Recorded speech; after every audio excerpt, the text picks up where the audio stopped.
today, the 22nd of July, is World Brain Day, and we initiated this entire series about the brilliant brain based on this one day, because we wanted people to learn more about the brain, to know more about the brain, so that it empowers them and educates them. So on this day, we do have Dr. Sharan Srinivasan, the stereotactic and functional neurosurgeon from Bangalore, India. He's also the CMD of PRS Neurosciences. So Sir has always been saying this one statement which is stuck with me, which is there is a stepmotherly attitude about the brain, towards the brain, as in, with any other organ you are very quick to take a reaction, but if there is something wrong with your brain, it doesn't really cause that much panic in anybody. So I think Sir is the better person to explain that. So Sir, can we start off with that? So I mean it. I always say, whether it's in the ICU or it's on the road, educated or uneducated, USA or India, it's the same.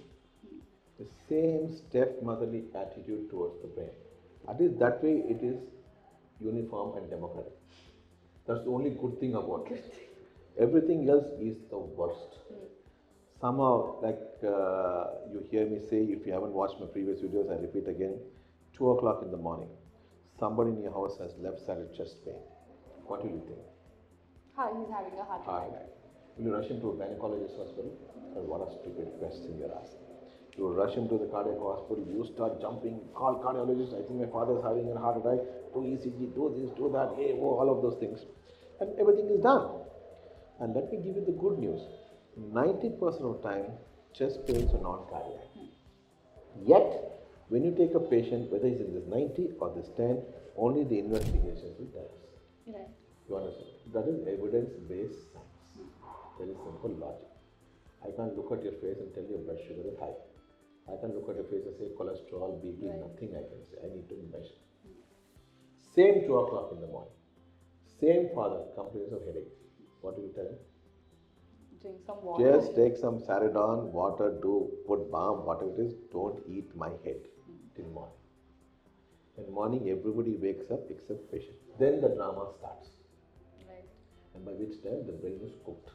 The only thing, when people donate organs, you must have heard of organ donation. Recently, there's organ donation drive and everything else. The only thing for a person who's alive to be able to donate an organ is he needs to be declared brain dead. Right. Not heart dead, not liver dead, not kidney dead. Because the only organ that can't be transplanted is the brain. Yet, if brain is gone, it doesn't matter the rest of the body function if you're alive. So you have to understand brain health is most important. So that's what makes us different from human beings and anything else. Yet, the least importance is given for the head or the brain. You go to any master health checkup, show me one data on the brain test. Is it because of the lack of research, or just because in our series, which is parallelly going on, where I interviewed several neurosurgeons and neurologists from our conference, all of them said in their time when they were studying, brain or neurology or neurosurgery was something complicated, and a lot of people ran away from it for that. Is that the reason, sir, why there is so much ignorance about the brain? Yes, of course, yes, because it is the the tagline of a company says, it's the final frontier in medical science. Okay, and in neuroscience, the final frontier is functional neuroscience. Right. Structure versus function. So it is the complicated organ. So people don't know what to do, and you can't test it with 2 tests or 3 tests. Your kidney function test, heart function test, lung function test, liver function test, no brain function test. That's the reality. Right. You put your kidney to me.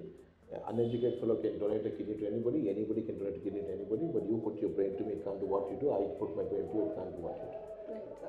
Because the only organ in the body which has software that nobody understands. That is the problem. So because it's so complicated, people don't understand, they push it under the carpet and say, leave it. Now it's a good thing because they say ignorance is bliss, but definitely not in this. As long as it's not your head, you're okay. But the moment it happens to your head, to your brain, or anybody around you, yes, Right. the game is over. And it's not black and white. With a weak heart you can function, with a kidney on dialysis you can function. Today with 100% brain working, guys, it's difficult to survive in this world. Imagine this phone of yours is a little slow. You know the circle that keeps going because Wi-Fi is slow or Loading. some viruses are loading. Don't you get restless? How many of you feel your brain doing this something? It's going all the time. So imagine if my brain does that when I'm in the middle of surgery, if Virat Kohli's brain does that when the ball is coming 150 kilometers per hour, he's screwed. Correct. So the reflexes, the sharpness, the decision making, split second, it's all to do with so much of things that's going on. So unless we give a method in this madness and tell you what is happening, there is no way that you can protect this brain and keep it going. So brain health is the most important thing, yet the least attention paid to it. So now that you've spoken about brain health, the theme of this year, 2024, is brain health and prevention. Correct. Now, when there is so much ignorance, there is at one extreme, and we are talking about brain health and prevention, how do we connect this gap? Where do we start? See, there are a lot of intelligent people in this world. When my son was 7 years old, he asked me a riddle. He said, Papa, I'm going to ask you a riddle. He said, 4 intelligent people were traveling in a car. The car got stuck in a muddy pit. All 4 of them got down and started pushing, but the car didn't move. Why? A 7-year-old asking a neurosurgeon. So what is our tendency? Complicate the issue. Yeah. Think about all the complex answers. And nobody at the steering wheel, whatever. I kept saying no. And finally I was frustrated. I said, what's the answer? And he said, 2 are pushing from the front and 2 are pushing from the back. Right. Which means we are so intelligent, we don't ask anybody. We think we know everything. And today, in the phone, everything is possible. You go to Google. I agree, everything is there. But are you watching? You spend so much of time watching useless TRP things. How many times have you watched a brain video? I think it only happens, like you said, when something goes wrong for a family member or... It's like trying to buy the insurance after the accident. Correct. Right. I mean, I've seen people say, why don't you buy medical insurance? Sir, if I don't claim it in the year, it's a waste of money. I said, really? What about waste of life if you don't have one? I mean, I'm telling you, intelligent people have, I know doctors who don't have health insurance. Don't ask me why. By the way, I know cardiologists who smoke. Today, all of us know smoking is the single biggest risk factor for heart attack. Right. Cardiologists smoke. I knew a cardiologist who smoked in the cath lab. Oh God, okay. I mean, I don't know what that means. I know oncologists who smoke. We know smoking is one of the biggest risks of lung cancer. I know gastroenterologists who drink like a fish. So this is the way I communicate. We all have learned nutrition. Nutrition so we learn. But also from childhood we know blah blah blah. Imagine you're extremely hungry now. Okay, and in front of you in one plate is the world's best carrot. Okay. And in the other plate is the world's best samosa. Honestly, tell me what will you eat? The samosa. So it's not a question. Yeah. Which is good for you? Carrot. That's also a question. Right. So what am I trying to tell you? You have all the knowledge. The small problem is in the application of the knowledge. Let me tell you the good news. Life works in the application of knowledge, not knowing, doing what you know. But people don't do that. They wear the helmet without the buckle. Because why? Because they want the police to see something here. Yeah, they wear it for the fine, not for their head. Correct? No. So I still remember when I was in the training to be a neurosurgeon somewhere 1998, 99. Young guy, came with the head injuries, luckily survived conscious. So I asked him my usual question, were you wearing a helmet? He said, no, sir.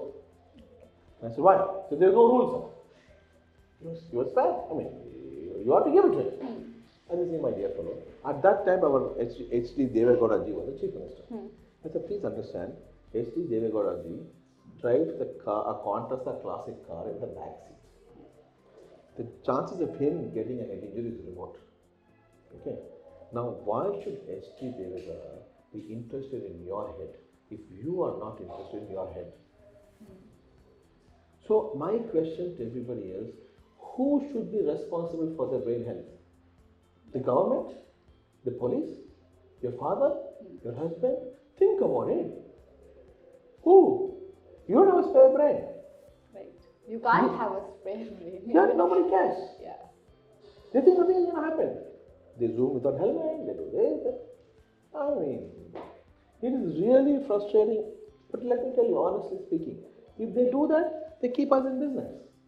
Right. Because why is everything happening is because they crash up and come to our hospital. Like season, no? You have Amazon, season, end of season sale. Yeah. Diwali comes, everybody is expecting sales to happen. Christmas comes, when sale is happening. You know, everybody is waiting. All the shopkeepers, everybody is looking for this whole spending to happen. So, you know, it's like that. For us, weekend is season. Everybody drinks and drives.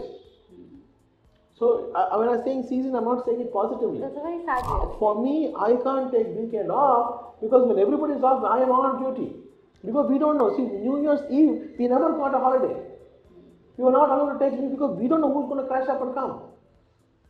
But the fact that it is predictable, the fact that there is going to be somebody on We predict. But the guy who's running, They don't he realize. thinks he will never have.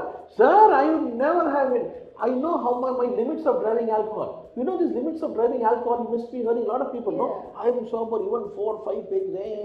Everybody is dead. You know what's the catch in Japan? Japan is one of the few countries where the road traffic accident percentage or incidence has come down drastically. You know why? Number one, there is no minimum acceptable level of alcohol in breath or blood. There shouldn't be. One drop means out. That means you cannot even smell alcohol and drive. Number one. This is the first. But that was not good enough for them. So you know what they did to prevent, whatever to prevent? The guy sitting next to him, he is also fined. His license is also suspended because you allowed this fellow to drive. So it is amazing. So they are very clear. You use public transport, you sleep where you want to sleep, but not on the road. So it has to be a clear rule like this. No ambiguity. Because at the end of the day, we know prevention is the best cure. Let me add a statement to this. Not only prevention is the best cure, prevention is the best, safest and cheapest cure. So the commonest head injury, brain health problems we see is head injury, stroke. Let's not go beyond that. Other things, there are 100 things happening. Sometimes it's a massive brain tumor, brain infection. Those things you can't do. But these two, very much in our control. So what am I trying to say? How to prevent your brain health from deteriorating because of head injury or stroke is prevention. Don't get one of these to begin with. Minimize your risk. You can't say don't get. Yeah. Because we don't know what are the risks. But can we minimize the risk? To minimize the risk. So can we minimize? Of course we can. That means you wear a helmet. That is a helmet, not a bandage. Not the tea vessel. You know, you can put a bucket to a tea vessel. People think anything that covers the head is a helmet. You know, I'm amazed at how intelligent they look on. And they see the police, they remove and keep it there. It's on their elbow, it's in their gadi. Anyway, so we have to have an ISI tested helmet, which is genuinely ISI tested, not just the sticker. Put a sticker there, and with the buckle which works. See, I used to tell my patients, wearing a helmet without the buckle is trying to wear your pant without the button. The moment you stand up, and I asked him, why didn't you wear a helmet? Sir, I just went here, sir, 100 meters. Illa, sir, I said, were you wearing a pant? He said, why you wear pant? There's no rule. There's no rule, no. Correct. So others may get embarrassed saying you naked, but there's no rule. But if you're wearing your pant, you have to wear your helmet. It has to be part of your dress. You sit in the car, you belt up. So I'll give you an example of seat belts. One day, somebody known to me called. And she was crying on the phone. I said, what happened? I had an accident. I said, oh, she said, no, I didn't have an accident. I said, what happened? Actually, somebody hit somebody in front of me. And because he hit, I had to jam my brakes. I jammed my brakes and hurt my knee. Okay. And the knee had undergone a surgery a few years ago. So my next question is, were you wearing a seatbelt? She said, no. I said, why? She said, I was only driving 30 kilometers per hour. Yeah, I've heard a lot of people say this. I know my driving, I am a safe driver. I don't drive fast. Yeah. She said, I said, just pull your seatbelt like this and check is it on it. Only about 30 kilometers per hour you wear seatbelt. She said, no. I said, now you have to suffer. Right, sir. Now, you may be wondering, how I knew she was not wearing seatbelt? That question you should ask her. So there's something called dashboard injury. So when you are driving and hit, this is olden days before your airbags came in and all.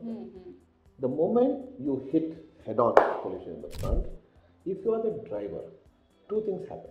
One, your chest goes and hits the steering wheel, yeah. or the face. So you get chest injury or facial injury. Then you go forwards because it's an acceleration deceleration. The knee hits the dashboard. It's called a dashboard injury. Okay. Now, if you're not at very high speed, only your kneecap gets damaged. Maximum of fracture. Or your knee gets injured. If it is higher speed, this will get damaged. This speed transfers, you get a fracture dislocation of the hip joint. Oh, that must It transfers. Because boom, it goes. Yeah. No? So, you may say, So let me tell you one more story. This is a story in 1997-98.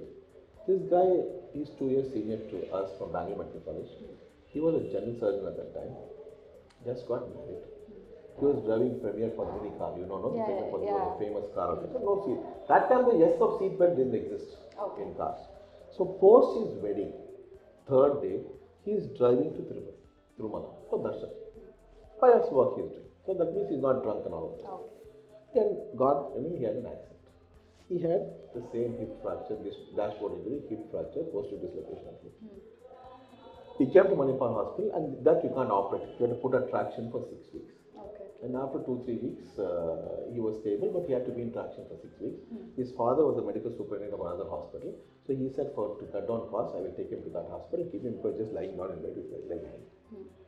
Now, what happens is when you have a hip fracture, there are a lot of blood vessels around the hip joint. Those sometimes can get damaged and get clotted. And for some reason, this clot can go from that vein into the lung and cause like a heart attack. You can get a lung attack called a pulmonary embolism.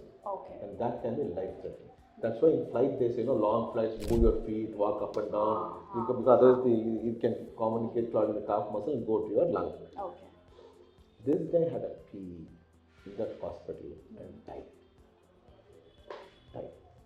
Because of a fracture. Because of not wearing seat. So you will people say, sir, this percentage of dashboard injury and fracture and death because of this 0.1%, sir. You may say statistics. But for that family is 100%. You never know. So the question is, which statistic you want to be? See, being alive is a statistic, being dead is a statistic. The question is, which statistic you want to be? Correct? No? You want to be a brain health prevention statistic or undisciplined fellow having stroke, head injury and lying unconscious, semi-conscious, that's also a statistic. See, we want people both sides. The only thing balance will happen, no? You have, devas, asuras. Everywhere you have black and white, day and night. Everything is there, so you need balance. Right. So the question you have to tell all your viewers is, make up your mind which statistic you want to be. And we love any statistic because it's only number, no? If Virat Kohli hit 0, it's a number. Hit 100 is a number. It changes the statistics a little bit. Correct. So that's the way it is. You lose, it's a number. You win, it's a number. We do not intend to scare you with these stories, but if they scare you enough to start following rules, then so be it. But now that we've spoken about preventative care or what we can do to prevent it, let's say something awful has happened, then what? So before I go down this path, I only spoke about trauma, injury. I didn't speak about prevention of stroke. Now, the commonest thing is blood pressure and diabetes. Already India has the dubious distinction of being the diabetes capital of the world. 1 in 2, 1 in 3 Indians are diabetic.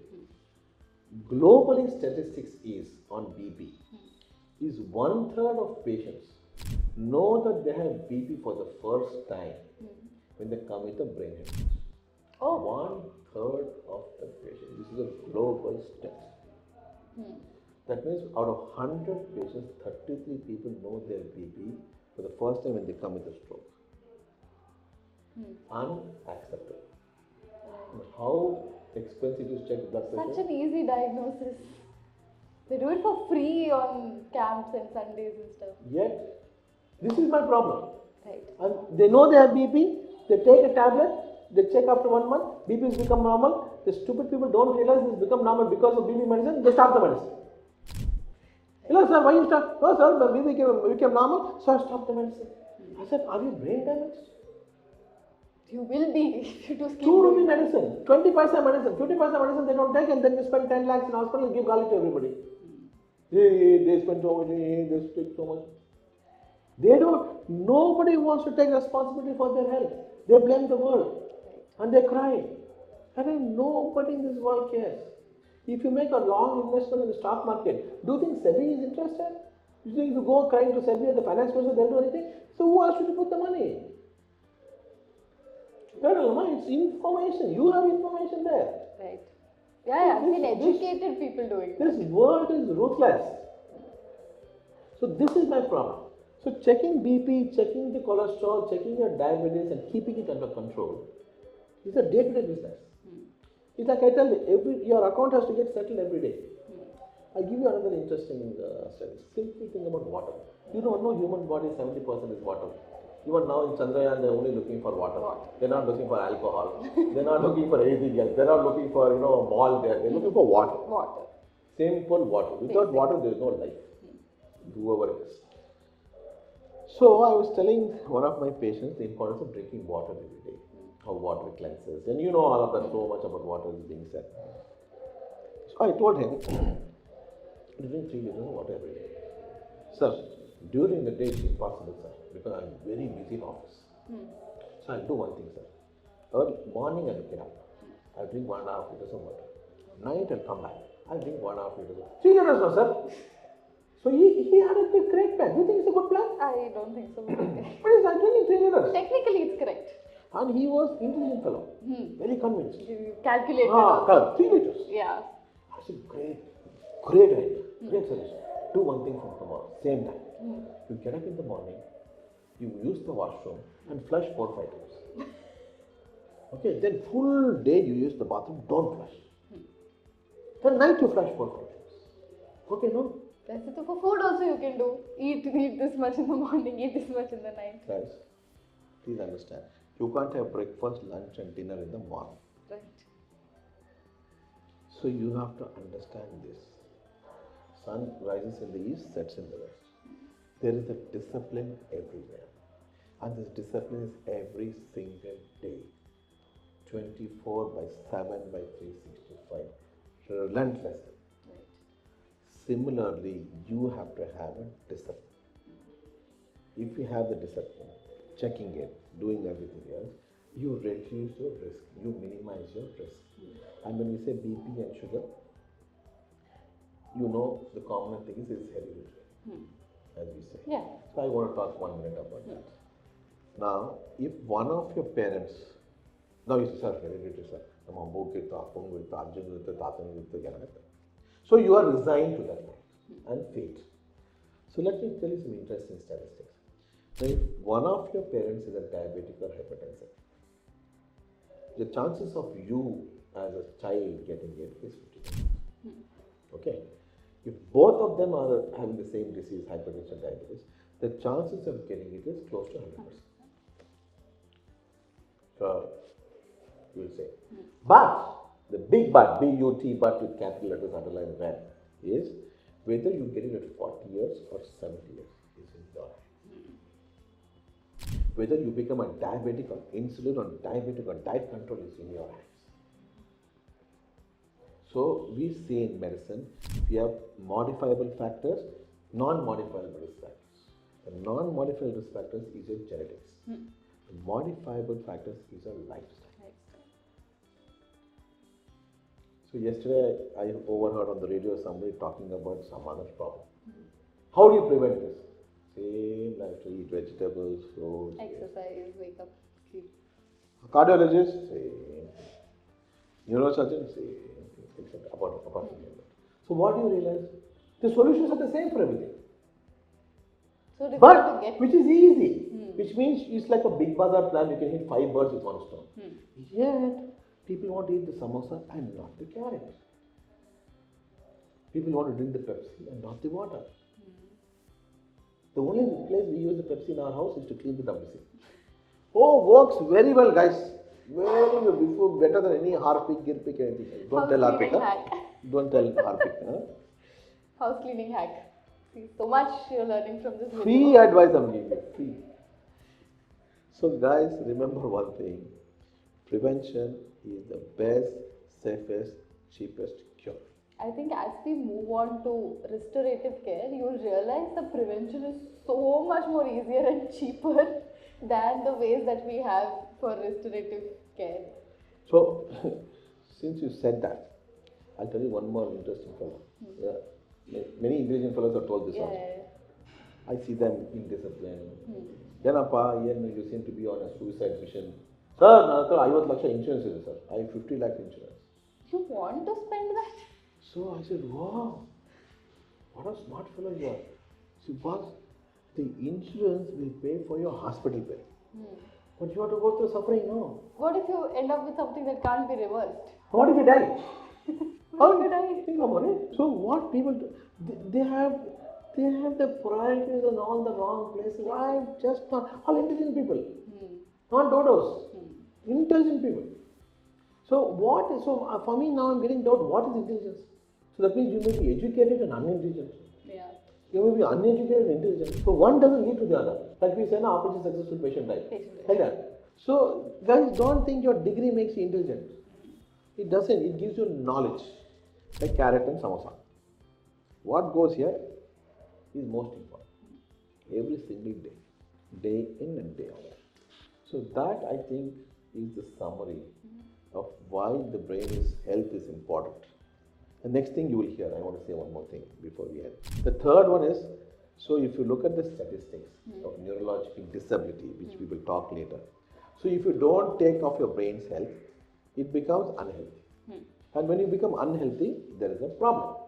And the whole problem, whatever happens, causes damage to the brain circuits and causes some things that the patient can't work normally like before, and they all come under the heading called neurological disability. And this is the 2010 data done by NIMHANS in India. All of you know NIMHANS, the National Institute of Mental Health and Neurosciences, the premier institute on neuroscience and mental health in Bangalore, India, which is my city. They did a statistic. They said between 3 problems: head injury, stroke, and dementia. Dementia is loss of memory. Nearly 40 lakh Indians are becoming neurologically disabled every year. It's a big number. And this is 2010. 10, yeah, exactly. I was just saying. And now 2024. 14 years, it must have doubled, At tripled. least a crore. I feel it's minimum a crore. And next year another crore. Same crore. Yeah, people are going next year, another crore, another crore, and then it's getting carry forward. So the third one I want to talk about is dementia. People say, sir, vaisagide sir, they have memory problems. This age-related memory loss is a misnomer. I'm not saying that the risk of dementia increases with age. I'm not saying no to that. But to assume that every memory loss is dementia and put it under the carpet of age-related is not what we see. Any person with memory problem, irrespective of age, has to be tested. He may have a brain tumor, he may have some fluid in the brain, he may have a SDH, subdural hematoma, or he may have a low sodium, he may have so many problems, some chronic infection, whatever it is. And obviously the extreme is the Alzheimer's, dementia, and this kind. And please understand, my grandmother died at 93, fit and fine mentally. You have seen Ram Jethmalani arguing in Supreme Court at 96 years.